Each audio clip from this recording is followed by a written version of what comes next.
All right, and joining me on today's episode of Phil Talk Sports, I have the PA announcer from the new Smyrna Speedway. You can tell from the background of his shot there, Ryan Stevens. Ryan, thanks again for doing this, man. How are you?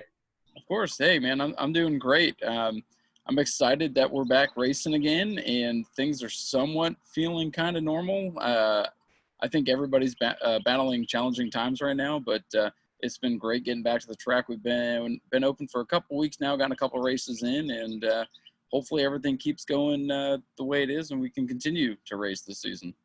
Yeah, I mean, things aren't quite normal for anybody, but just getting back to a daily routine does a lot of wonders. I know people are going back to work. Working from home is nice, but after a while, you want to get back in your routine and stuff. Yeah, you get back to that normal feeling. It's weird to think that you'd miss getting up and getting ready and driving to work, but you get that cabin fever. And I think that's why so many people have been wanting to get back out to the racetracks, is they're sick of watching things on TV, and it's a great alternative to have. But people are just excited to get back to the racetrack, and it's shown over the last couple of weeks with our fan turnout and with our car turnout. So hopefully those numbers stay up, and like I said, hopefully everybody just stays safe so we can continue to do all this. Yeah, I'm definitely glad, seeing you guys get back to what you do best. I think a good place to start is actually, so me and you have met in person only one time. It was very briefly. We were at the UCF game. I think it was the first one of the year against FAMU, and that feels like a lifetime ago to think we were in a state. And that was weird times too, because we had that hurricane bearing down on us, and I think at that point it wasn't supposed to turn yet, so I think everybody was feeling like, oh, we're going to die in 2 days, but here we are at a football game, and it was kind of that same feeling of unexpectedness. So yeah, when we did meet, it was kind of weird circumstances, but definitely glad to be on here with you, helping you guys out. See, that's the weird thing too about being a Florida. We're used to hurricanes. We're used to, no matter how bad it is, it's gone in like a weekend. We're not used to months and months of stuff. Yeah. I mean, with this, who knows how long? We started to reopen, but here in Florida, things aren't looking too great. So who knows how long we'll be dealing with this? Hopefully, we can get it under control here, and fully get back to normal. Yeah, I mean, I think in the meantime, everyone's just doing the best they can. So I think a good place to start is I've been curious. How you got in this line of work of PA announcing. And the other sports that I work in baseball, and I do stuff at Stetson. I work in different roles, but I always end up right next to the PA guy. So I end up getting like a little bit of a relationship with people at Stetson and Daytona Tortugas and everything. And I'm curious, did you start out as a race fan and loving racing and got into announcing, or were you in announcing and then found a home at the Speedway? Which came first? Well, I've been a race fan my entire life. I grew up going to the racetrack with my dad up north. We went to racetracks in Vermont, New York, around New England there. And I was just kind of born into a racing family. And then unfortunately, my parents split up. I came down to Florida. My mom wasn't as big a race fan. I still watched NASCAR and stuff on TV, but I didn't get out to the short tracks very much. And then around 2014, 2015, I was like, I need to start going back to the short tracks. NASCAR was starting to kind of get boring to me. I wanted to get back out there and support the local drivers that put their heart and soul into everything. And I started, I just looked online, and New Smyrna Speedway was the closest track to me and had a lot of good history. So I started going there. And the first race there, I got hooked. And I'm like, this is a lot of fun to go to, but I would also love to get involved somehow with the Speedway. But being a race fan, I didn't want to just work concessions or work in the front office. I wanted to be involved in the racing itself. So I was just going there throughout the 2015 season whenever I could. And towards the end of that year, they put out an announcement that they were looking for an announcer. And I was like, oh man, this is my chance. However, I was extremely, extremely nervous. The thought of talking in front of all those people, I'd never had any experience doing anything like this before. So the thought of talking to all these people scared me. So I almost didn't pick up the phone.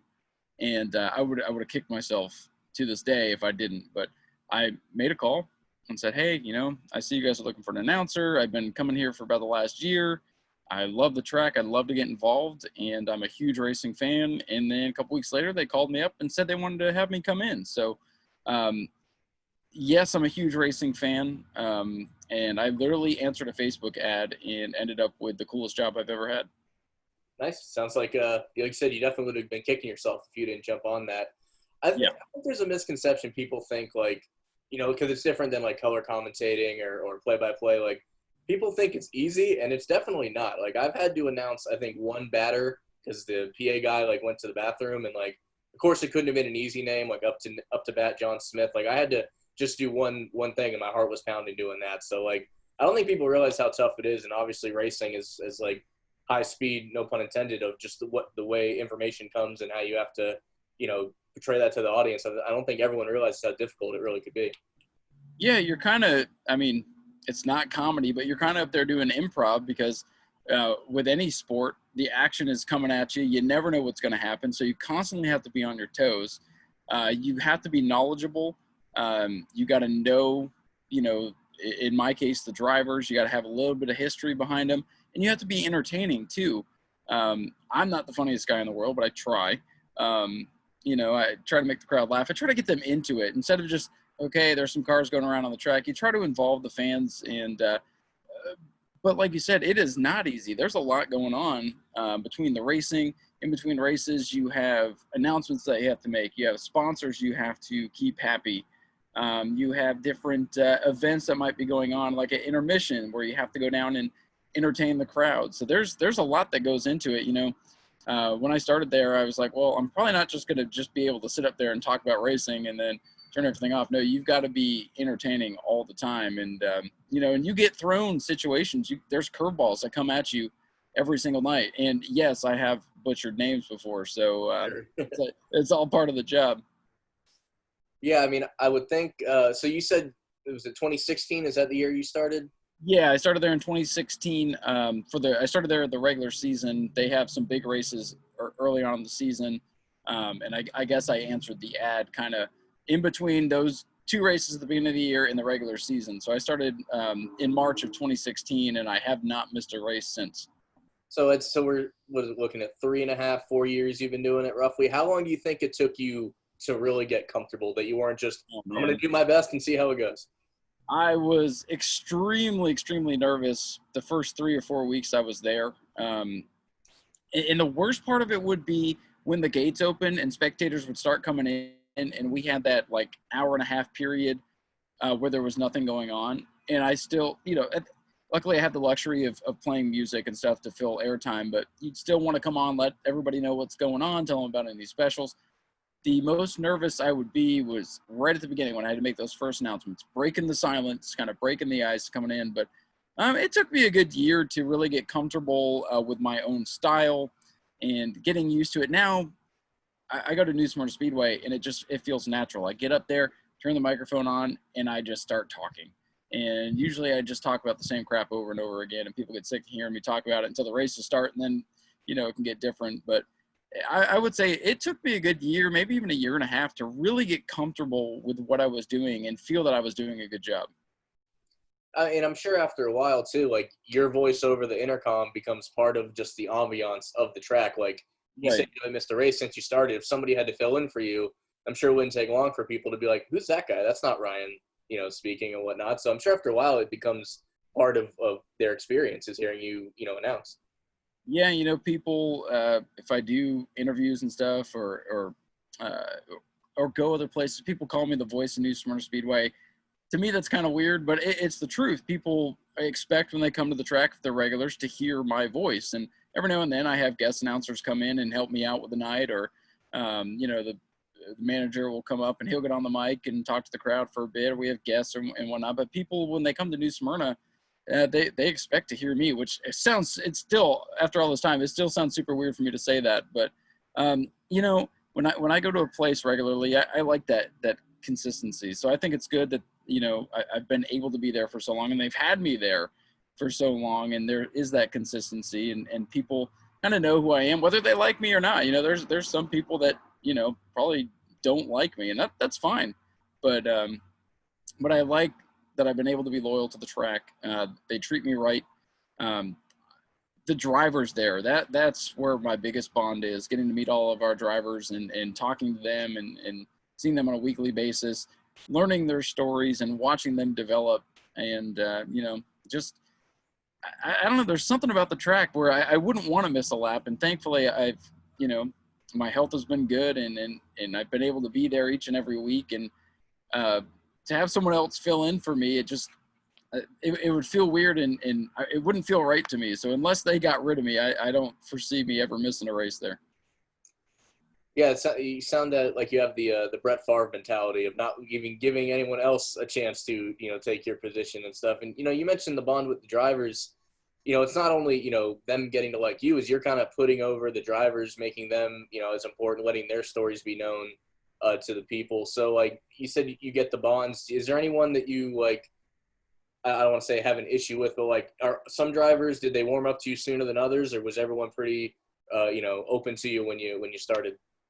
Well, when I first started, I was pretty shy. I did know a lot of the guys just from behind the scenes stuff, being a fan of the track. But I was pretty shy, and I would just slowly start to get to know people. There's a few people that, you know, wherever you go, whatever you do, you can't make everybody happy. And there are some people that will come to a racetrack and just doesn't matter what the rules are or how their night goes, they're not going to be happy.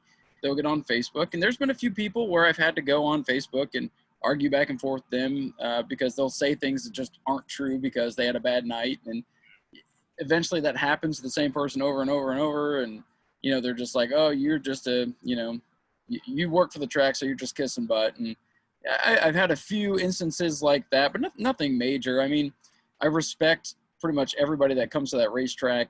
And it doesn't matter if we've had personal beefs or not. Once they hit that racetrack, all that goes aside. Whether I'm good friends with them outside the racetrack or we're not really in speaking terms, when they go on the track, they're just a racer out there. And they get if they're up front having a good day, they get the same amount of attention as somebody else that maybe I'm more friendly with. So I try to treat everybody the same once they hit the racetrack. But for the most part, good relationships with the drivers. And that is another driving force that really motivates me to keep doing what I'm doing. At this level, the racers aren't really racing to make money. It's nice when they can. Sure. But in my position, this is my extra job. This is my fun job. So yes, I get paid to go there, but it's not like it's a whole lot. And I do a lot more besides announce. I run the social media. I go to meetings, I give suggestions, I hear driver suggestions, I pass it along. If they need help with something at the track, I'm always willing to help. So there's a lot of work that goes into it.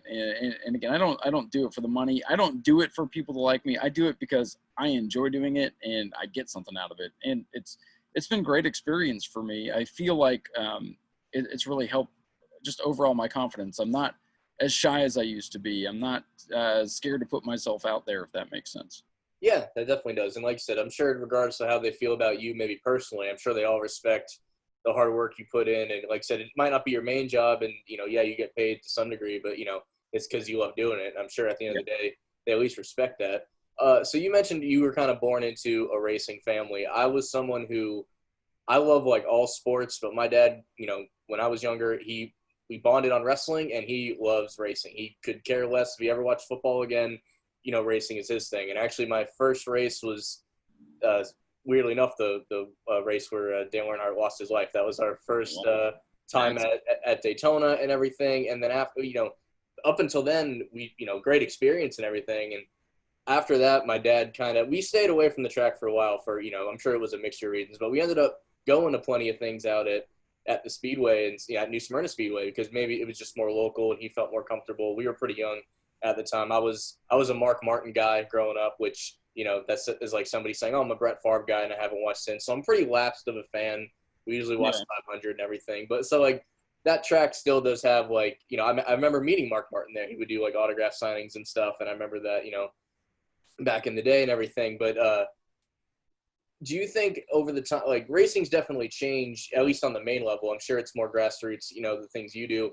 Do you feel it's changed for the better, or do you prefer like pulling up a more classic race to enjoy just, I'll be honest with you, racing back in the day was, especially NASCAR wise, we still get some great racing at New Smyrna Speedway. I think NASCAR racing has kind of gone downhill, but all racing has, it's gotten so expensive. Even like the lowest class where you feel like everybody should be able to go out there and do it is expensive now.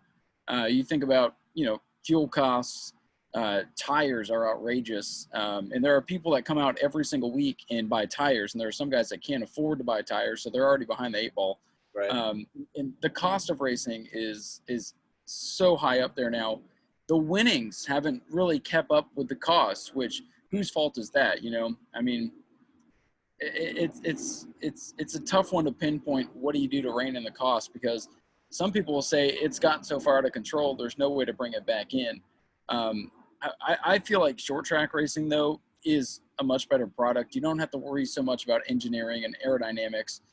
Now, there's a lot of people that do, and they might have a leg up, but you can still get out there and not have a degree in engineering and still be a competitor. If you're a good, solid driver and you don't have the most money, you can still compete. However, money is still – it's king, and that's just kind of the way that racing has gone. If you have the money, you can do it. If you have the talent, sometimes you don't have the money, and you can't prove it. So it's kind of where we're at right now. You get a lot of these guys with money, and they're the ones to watch because they're the ones that can do it. And I have seen a surge over the last year and a half where it seems like short track racing has become everybody's favorite form of racing again versus NASCAR. And I don't not even to go into what's going on in NASCAR these days. No, I don't think we'll go deep into that at all.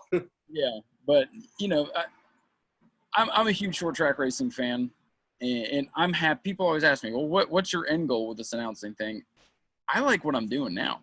Yeah, It's not paying the bills, but it's something fun to do. It's like that hobby that puts a couple extra bucks in your pocket.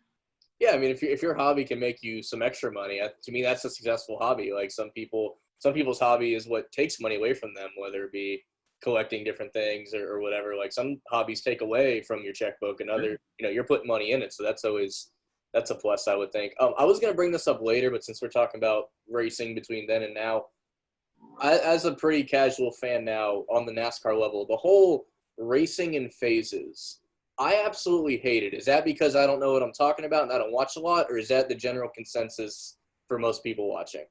So you're talking about the stages? Yeah, sorry, stages, yeah. Mm-hmm. Yeah.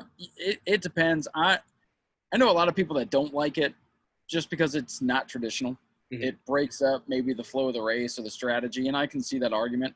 I like it because it adds an extra element to each race, whereas back in the day, you ran 300 laps.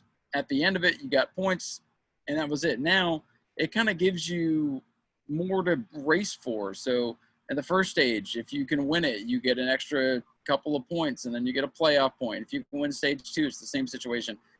And then it adds restarts, which are some of the best racing that you get in NASCAR these days. So, I mean, I can understand why the traditionalists don't like it, and the old school fans have been not as likely to adjust. I think it just depends on your taste. And here's the good thing about short tracks and New Smyrna Speedway. We don't do stage racing. So if you don't like stage racing, your short tracks aren't doing it. So Come on by, right?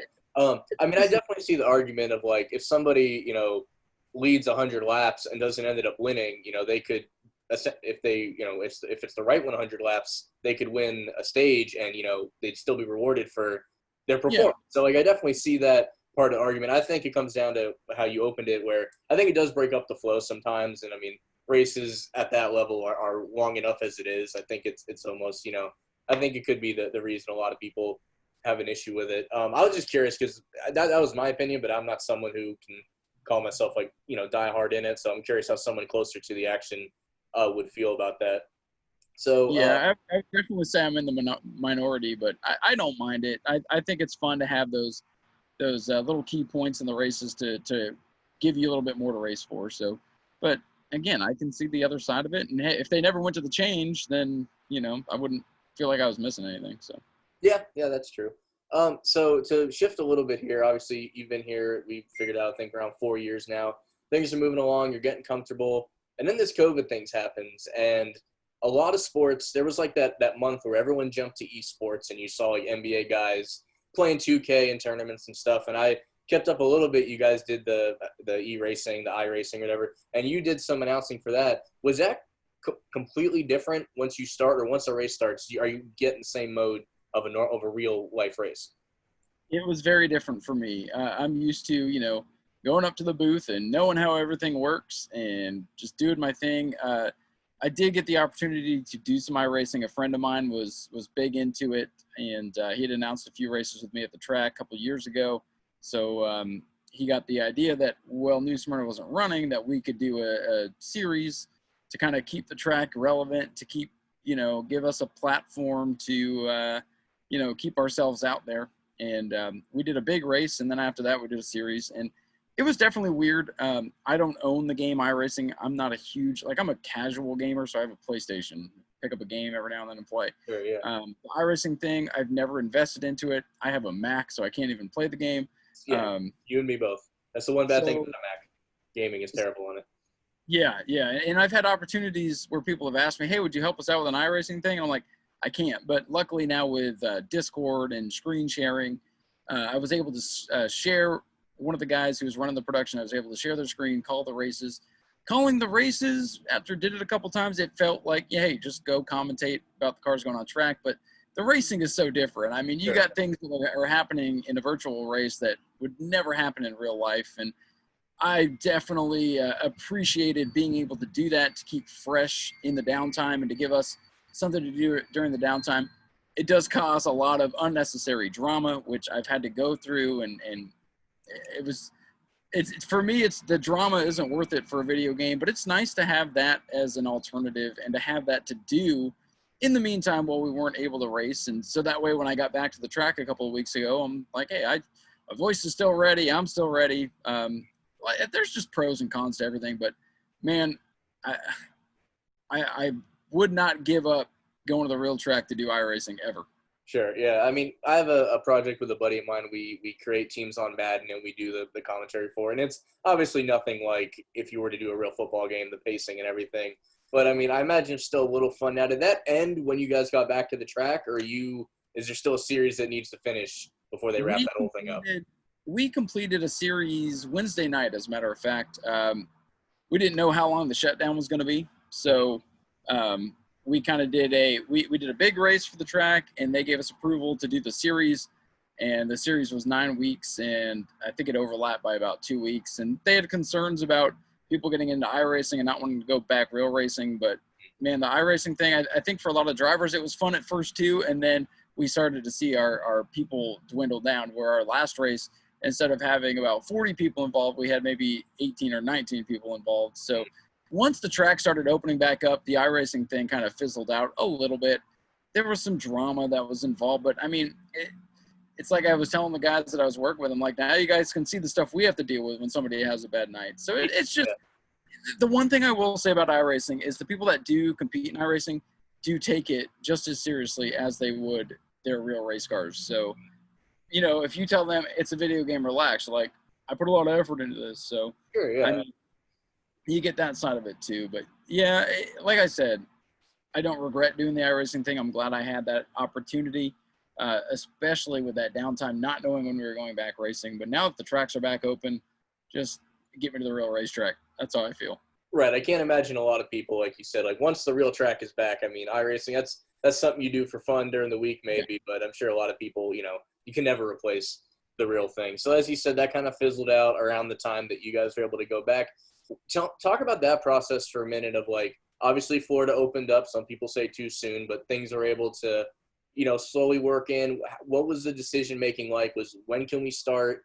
And you guys are, to my knowledge, one of the few places in our area that have fans on any capacity. So I know it's limited. It's nowhere near a packed place or whatever by design. But, like, what was that process like getting back to some level of regularity over there? Well, we were, I believe, one of the last tracks to officially reopen, because there's a lot of tracks that are just like, all right, limited capacity, just throw the gates open, we'll monitor it. New Smyrna Speedway, I will give them credit for taking this as seriously as possible. Now, of course, anytime you open to a mass gathering of fans, there's risk involved, and there was no way to 100% eliminate the risks. But they took their time. They worked with the county. Volusia County had a few more restrictions that we had to work through before we could open. So, like I said, we were one of the last ones to open, but the entire time during this whole outbreak, we got to race in February with our World Series of Asphalt, which is a huge marquee event that we do every single year, 9 straight nights of racing. Thankfully, we were able to get that in. We were riding the hot hand after that because we had a great speed weeks. We were looking to turn that momentum right into our regular season, which started at the end of March. Of course, COVID blew up. We didn't start our season until June, so we missed a lot of time. But that whole time, they were actively monitoring the system, coming up with a plan, trying to figure out as soon as it's safe and we're able to do so, we are going to open back up. We do want to give our racers a place to race, but we want to do it safe. We don't want to just throw the doors open, have to close them the next week because people got sick. So they did take some time. They worked with the county. They had the county come in, look at our capacity and say, you can have this many people. We had to go through the grandstands and close off entire rows of the grandstands so that people were more encouraged to stay distanced. They marked off areas in concession for people to stand. They've asked people in the pit area to not park directly next to each other, to leave that certain amount of distance between each other. Now, of course, once you get everybody in there, it's hard to control the mob. Yeah. You know, there's been a lot of crowd control that has to go on. It makes my job a lot tougher because I got to especially before the show starts, every couple of minutes get on the PA and be like, hey, just practice your social distancing. You can't force anybody to do anything. You know? But you got to get on there. You got to remind everybody. People are constantly coming in, so you got to remind people of the rules. Hey, you can't sit in the sections that are taped off. I can see 3 people sitting in a taped off section. So constantly reminding people what was going on, what the rules were, just to try to make sure everybody felt safe. Because yes, we want to open, see some great racing action, but we want everybody to feel safe. We want everybody to feel comfortable. So I do got to give the track a lot of credit for doing what they did. They could have been the first ones to open the door and gotten a jump on everybody, but they decided to be smart, waited out. As far as employees go, anyone that deals directly with customers are wearing masks. Our concessions people obviously wearing masks. Ticket takers, most of the management crew, as they're going throughout the grounds or in the office, they have masks on. I do not wear one while I announce. Kind of hard to do that. It would sound weird. And I'm up there by myself with 2 other people in the announce booth right now. There's 2 scorers, myself and scoreboard. So 3 other people. Mm-hmm. But we all talked. We all felt comfortable enough. And we're not right on top of each other. We have space. So the track called all the employees, made sure they feel comfortable coming in. Our video guy, we talked about it earlier, our video guy feels like he may have been exposed to something earlier this week, doesn't want to take the risk, and he is going to stay home the next couple of weeks, and the track commends him for doing that because we don't want to just open it up and spread everything around. We want to keep it going. We want to be able to race. We race through the end of November, so we want to keep racing. Right. We don't want to open up a couple of weeks and then have to close back down. That's not what anybody wants. But, you know, once you get a crowd of people and the night gets going, maybe the drinks start flowing, people get more comfortable, it's hard to just – you can't just say, okay, you got to sit here and watch the race. You can't move all night. Or you park in the pits, you got to wear a mask the whole time because people just aren't going to do that. We've had to leave a lot of it up to please help us help you. You know what I mean? Mm-hmm. Yeah, it's probably hard to drink a beer with a mask on too. That's got to be one of the problems. Yes, I can't say I've tried to do that, but I would be very unsuccessful at it. Yeah. So I mean, as much as I'm sure you have your regulars, and that's probably the diehard people that are going even at the small capacity. Are you able to like call somebody out by name, like, hey, Dave, you know not to be there from your booth? Are you got comfortable with your audience? There are a few people that I've noticed that maybe moved up or down. And I know who they are, but I wouldn't call them out like that. I don't think that anybody really needs to be called out in this situation. We do have a security guy who watched throughout the grandstands all night long. He did back before all this anyways, and if anybody was maybe smoking in the family section, he'd ask him to move. So now he's helping me watch for people. And if I have to make announcements, I wouldn't call anybody out by name per se. I wouldn't want to embarrass anybody, but I just remind them, hey, look to your left or right. If you're sitting in the taped off area, please go ahead and move. Things like that. You do it subtle because you don't want to tick anybody off. So yeah, that's true. Now if somebody that I knew was blatantly being ridiculous, then maybe. But I wouldn't just, hey, you just got here, you sat in the wrong section, call you out. But yeah, I mean, for the most part, things have gone pretty smooth. I told we've had 2 races so far since the reopening. After the first race, we got some comments on Facebook about people that were sitting in the wrong spot. And my responses were, if you would have let us know while you were at the track, we could have done something. So it doesn't help to wait for 3 days and then tell us. So last week, as we're all kind of learning through this, I kind of changed my approach. And I was like, hey, if you see somebody where they shouldn't be or you feel uncomfortable, please let us know now so we can take care of the situation and make it better for you while you're still here. Because if you tell us on Facebook 3 days from now, there's nothing we can do. yeah, if you say it after the fact, you can't really do Right. anything about it. It's been a learning process. Everything's been different. It hasn't just been happy-go-lucky. We're at the racetrack. Let's do this. The 2 weeks of racing have been fantastic. Some of the best racing we've had in a long, long time, and that's great. But it's been different. There's been a different atmosphere. I've had to avoid going up to drivers and shaking their hands. I haven't been able to do driver interviews after the races are done. So it's limited, but it's better than nothing. Yeah, I admit that's a thing for me too. Like I'm a big you shake someone's hand when you come up to them. Like it's something that we're all I think struggling with. But I think we're getting the hang of it. As we start to wrap up here, I kind of started fishing around on the Speedway like Facebook and other things. I noticed you have like a podcast yourself on there. Was it at the Hot Lap, right? Is that the name? Yeah. Just on our way out here, tell us about like where we can find you on social media for one, and talk about the show that you do on there. Well, I definitely, like I said earlier, I do help run the social media. There's a couple of us that get on there and help manage it. Different people post some different things. But yeah, I do a show called The Hot Lap. It's a basic bare bones. I basically sit in front of the computer just like I am now and kind of recap the races. And then our racers get on there, our fans get on there. We banter back and forth. I just kind of recap the races, kind of give everybody – shout outs, it's an extra way to expose our drivers and get them out there a little bit. Again, at this level of racing, they're racing, some of them for cheeseburgers and trophies. Yeah. So kind of giving them that extra avenue to thank them for coming out, tell the fans what they may have missed, to keep people engaged and excited throughout the season. I do some preview shows on there. But yeah, the Hot Lap is basically just me sitting in front of the computer, interacting with drivers and fans, recapping the action, giving people news, giving people entries if we're having a big race. Like I said, keeping it active, keeping the social media active. I try to post entries before the races to get people excited. We post events. Social media back in the day was just kind of something extra, but if you use it and get people excited, keep them engaged, it keeps them coming back. And it keeps the drivers, a lot of them are very appreciative when they hear their name on a show like that. It's not a video show. I don't have that capability where I'm at, but they just like to hear their name or be talked about. And a lot of people are thankful for that. So it's just a little something extra I do for the Facebook page.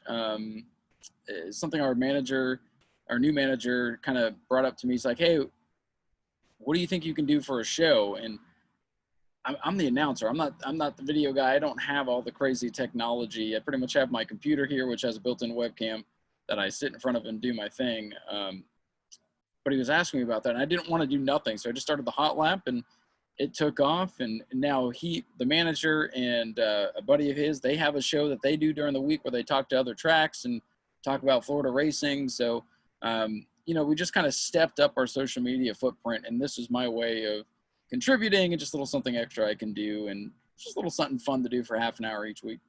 Yeah, it seems cool. Like you said, I think a lot of people that go to these, it's part of their like weekly routine or however often it is. So if they're not able to go, you having a show to recap them, I'm sure they appreciate and stuff. And like you said, social media used to be extra, and now it's almost weird if you don't have it. If an organization you have to, they don't have a strong social media, it's like, oh, what are they doing?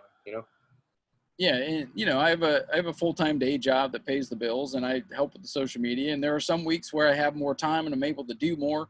Like this week, it's just I work at a college, and we're getting ready for the next semester, so things are a little bit busier. So I haven't had all the time to just sit down this week and do social media stuff. But I try to do as much as I can, at least a post a day to keep people interested in what's going on. And you almost have to these days. Social media is about the only way we advertise. So I'm happy to help out with that. I'm glad I do, because I'm one of the few that keeps up with the day-to-day racing activities that are going on. So that's why I've kind of stepped up and helped out in that role. A lot of the other stuff is, just the managers putting out, hey, we need employees, or we need this and this covered, so I'm the racing guru at the track for sure. Yeah, no, that definitely seems like a jack of all trades. You kind of do even more than is expected. And like you said, you're there because you love it at the end of the day. So I think that's awesome. I want to thank you again for doing this. Real quick, give a shout out to your social media. Where can people find you to tell you what a good job you do? You can follow along with the Hot Lap or any other social media stuff for New Smyrna at the New Smyrna Facebook. You can search for me on Facebook, Twitter, Instagram. Just search my name, Ryan Stevens. you'll see my my racing picture pop up, and you can't miss me. So follow me there, and I'm hopefully getting back into my own podcast, Racing with Ryan, here within the next couple of weeks. I kind of took a hiatus from when COVID hit and there's no racing going on, and I just gotta find some time with all the iRacing stuff I've been doing lately. That's kind of been on the back burner, but if you search Apple Podcast for Racing with Ryan, you can catch up on the old episodes, and I should be getting back to my own podcast where I can kind of be a little more, talk about other things, not just New Smyrna Speedway on there. So that's another way you can check me out there. Nice. So, yeah, you guys heard it, Racing with Ryan on Apple Podcasts. This is actually – I normally do audio only. This is the first one I'm doing with video. So you're my first video interview that's going to be on YouTube. The others audio only, guys. Catch them on Apple Podcast and Spotify most recently. So, Ryan, thanks again, man. I appreciate it. And everyone go check out New Smyrna Speedway. You can hear Ryan's voice and some great action. So thanks, man. I appreciate this. Come see us this Saturday night. We got some great racing coming up. We always race at 7:30 on Saturdays, so you can check our website for the full schedule and come and see us sometime. All right, you heard it here first. Thanks for listening, guys. We'll see you next time.